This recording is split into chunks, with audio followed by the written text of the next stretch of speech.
सभी मित्र बंधुओं को नमस्कार। मित्रों, जीवन यात्रा में हर दिन हमें करने वाले कार्य बहुत होते हैं। अगर हम अपने हिस्से का करने वाले जरूरी काम को अर्थात कर्तव्यों को कम समय में सही तरीके से पूरा कर दें तो हमें कुछ समय मिलेगा शांति का सांस लेने के लिए, अथवा थोड़ी सी समय मिलेगा भविष्य का प्लानिंग को और बेहतर करने के लिए।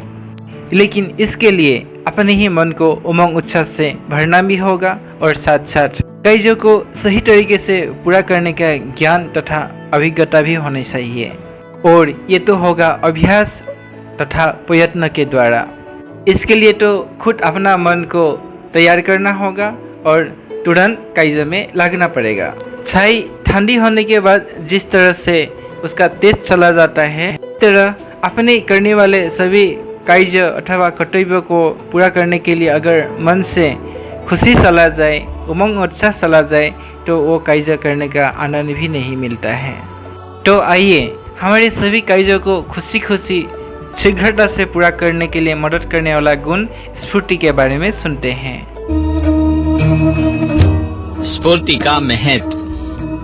कई लोग एक साथ अनेक काम बड़े सरलता से और वो भी जल्दी जल्दी कर लेते हैं, मानो उनके 10-10 भुजाएं लगी हो। बहुतेरे काम एक साथ साधना मानो उनके लिए दाएं हाथ का खेल हो। वास्तव में ये और कोई बात नहीं, स्फूर्ति का श्रेष्ठ प्रदर्शन है।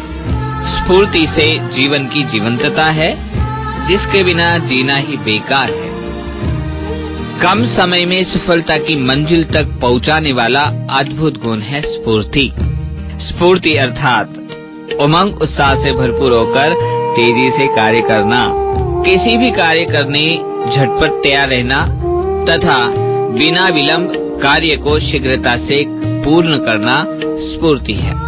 कार्य को शीघ्रता से पूर्ण करने के लिए जरूरी है स्फूर्ति, जो तन मन में ताजगी पैदा करती है। हर कार्य की शुरुआत अगर ताजगी भरी हो तो आधी सफलता अपने आप पहले ही पाने जैसी बात हो जाती है। स्फूर्ति से घंटों का काम मिनटों में निपटाया जा सकता है। मानव की प्रगति में सबसे बड़ा दुश्मन कोई है तो वो है आलस, और जिस पर जीत पाने का अच्छा खासा हथियार है स्फूर्ति। ये सहजता से आलस का खात्मा करती है। वर्तमान युग स्पर्धा का युग है। ऐसे माहौल में जीत के लिए चाहिए केवल स्फूर्ति। वास्तव में स्फूर्ति स्पर्धा में जीत दिलाने वाली जादुई छड़ी है। छड़ी इस गुण से समय की बचत होती है और थोड़े समय में ज्यादा से ज्यादा काम सहज हो जाता है। कबड्डी, खो-खो या दौड़ जैसे स्पर्धाओं में केवल स्फूर्ति से ही जीत हासिल होती है। स्फूर्ति से कार्य करने वाला अपने आप अपनी ऊर्जा से भरपूर होता रहता है और वो औरों को भी ऊर्जा से भर देता है, जिससे वो समूह का मुखिया बन जाता है। स्फूर्ति बुढ़ापे की अवस्था को भी तरुणाई से भर देती है। ब्रह्मा कुमारी के संस्थापक पिता श्री ब्रह्मा बाबा के रग-रग में इतनी स्फूर्ति होती थी कि वे युवाओं की तरह खेलते और ऊंची-ऊंची पहाड़ियां बच्चों की भांति चढ़ जाते थे। अतः स्फूर्ति को अपनाइए और जिंदगी की हर बाजी जीतिए। ऐसी हमारी आपके लिए हार्दिक शुभकामनाएं हैं।